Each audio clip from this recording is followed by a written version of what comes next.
All right, so when we do a truth table, we're taking these two statements, P and Q. They could be anything. This is a very broad-based, applies to all cases approach. The only thing that matters is that P is either true or false, and Q is either true or false. So I need to consider the four combinations of true and false that these two statements could be. True, true, false, false. And I can either have both be true, first be true and second false, false, true, or false, false. Now this is standard. We will always start off with those four lead-in statements.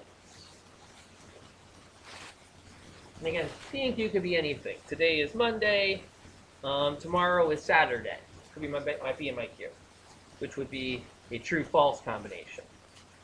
Or U of M won is P, and the Lions won, which is Q, so that we have false true. U of M lost, but the Lions did win. So, this we said was and. When is the and statement true? Which of those four combinations gets a true? They're both true, so that would be the first one, right? All right, and then everybody else, it's false. The conjunction is false unless I have two true feeders.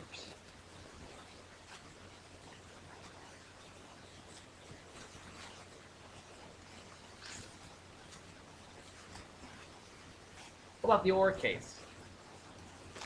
Where is the or case true? Let's go down the line. If I tell you I have two true statements, so P or Q is true, is that overall statement true? Yeah. How about if the first one is true and the second one is false? Still overall true. Okay? False, true. Still overall true. False, false. That finally doesn't work. Today is Monday or tomorrow is Saturday. That's a true statement. Because today is Monday.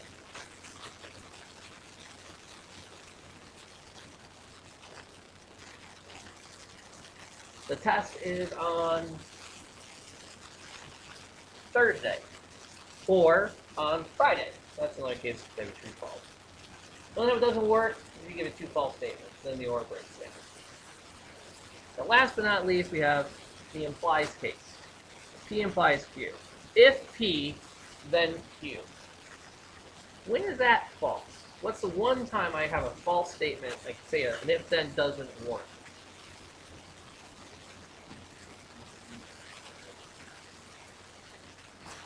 What do we call the P in an if-then statement? Hypothesis, and Q is the conclusion. So our counterexample is that case where I have a true hypothesis and a false conclusion. You want to be careful about being overly tied to when P is true, when Q is false. Get in the habit of using the language that we use in here, which is hypothesis, conclusion. And it's true every other case. And we've talked about these last two.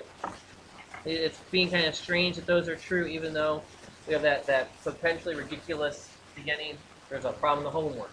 If birds are cats, then tomorrow is Saturday. That overall if-then statement is true because birds are not cats. So I'm feeding in two false statements. So my overall if-then statement is true. It also provides a nice chance to review counterexamples. Another vocab word you guys should be comfortable with.